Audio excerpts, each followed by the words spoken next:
Good afternoon, students. Today we will learn about shifting of capital and introduction of token money. Taking into account all these factors, he took the decision of shifting his capital from Delhi to Devgiri, and Devgiri was renamed as Daulatabad. He directed all the inhabitants of Delhi to shift to Daulatabad and made all the possible arrangements to facilitate their journey. Despite all this, the untold hardship in the transit and the climatic condition prevailing in Daulatabad become unbearable for the subject. The manner of dressing, eating, lifestyle and culture all was new for them. Finding it difficult to adjust, they wanted to return back to their old place, Delhi. सुल्तान ने दिल्ली के स्थान पर देवगिरी को राजधानी बनाने का विचार बनाया। देवगिरी का नाम दौलताबाद रखा गया। दिल्ली से दौलताबाद जाते समय लोगों को रास्ते में कष्ट ना हो, इसीलिए राज्य को बहुत सारी सुविधाएं दी गई। रास्ते का कष्ट और दौलताबाद की जलवायु दिल्ली वासियों को रास नहीं आई। वे वहां से दिल्ली वापस आना चाहते थे। दक्षिण का रहन सहन, खान पान, वेशभूषा, मौसम दिल्ली से बिल्कुल अलग थी।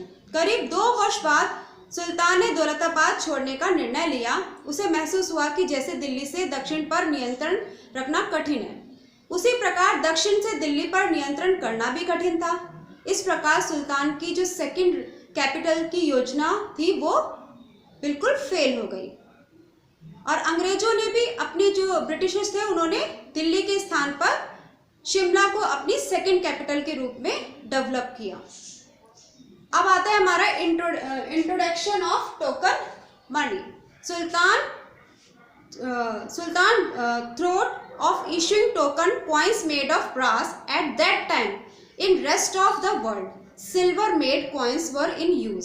सुल्तान issued an ordinance according to which brass made coins were to be used in his kingdom in place of silver made coins. Both the brass made and silver made coins were considered equivalent in value, while the fact was the silver made coins were of higher value as compared to copper made coins. When the foreign traders came to know the reality, they stopped accepting payment in copper currency. If there had been some proper official supervision and some official mark engraved over the coins, perhaps such malpractice could have been prevented.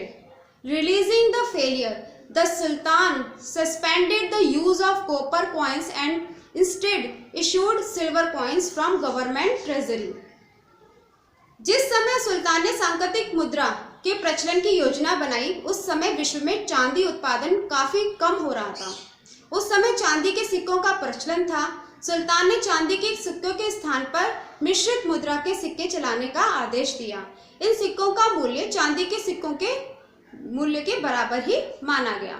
वर्तमान में चलने वाले जो coins होते हैं उन पर जो पिक्चर्स बनी होती है, आप अपनी अभ्यास पुस्तिका में देखिए और आप अपनी बुक में, और जो आपके पास जो कॉइन्स होता है आप उस पर भी देखिए किस धातु से बने, ये जानने का प्रयास करें। सांकेतिक सिक्कों के प्रचलन होते ही लोगों ने जाली सिक्के बनाना शुरू कर दिया। थोड़े ही दिनों में इन सिक्कों की भरमार हो गई। विदेशी जो व्यापारियों ने सिक्कों को लेना भी बंद कर दिया। भारत की चांदी यहाँ से बड़ी मात्रा में बाहर ले जाई जाने लगी। सुल्तान ने जो सांकेतिक मुद्रा थी, टोकन मनी जो था, उसे ही बैन लगा दिया। इन सिक्कों के बदले राजकोष से चांदी के सिक्के दिए गए। अब जो टोकन मनी था, पर यदि कोई राजचिन्ह अंकित होता तो सरकारी जो मिंट होती यानी कि टकसाल, उस पर उचित नियंत्रण होता तो शायद यह स्थिति ना आती। इस योजना से राजकोष पर बहुत बुरा इफेक्ट पड़ा। मोहम्मद तुगलक द्वारा लागू की गई जो सारी योजनाएं थी, स्कीम्स थी, वो फेल हो गई। यदि उसके स्थान पर आप होते तो आप क्या करते, ऐसा सोचिए। सुल्तान अपने शासन के अंतिम काल में राज्य की आंतरिक इंटरनल पीसफुल से बहुत कि किस तरीके से करा जाए, इससे वो बहुत परेशान था। नॉर्थ और साउथ दोनों ही भागों में जो रिवोल्ट था वो तेजी से बढ़ रहा था। और सेंट्रल जो आप शासन प्रणाली थी वो उसके कारण दोनों स्थानों पर पूर्ण तरीके से वो नियंत्रण नहीं रख पा रहा था।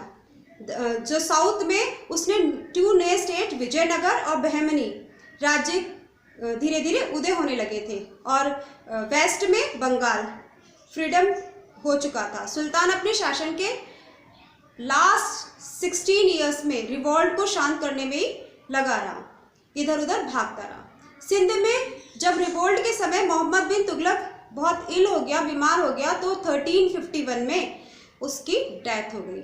इसके बाद का टॉपिक हम कर लेंगे।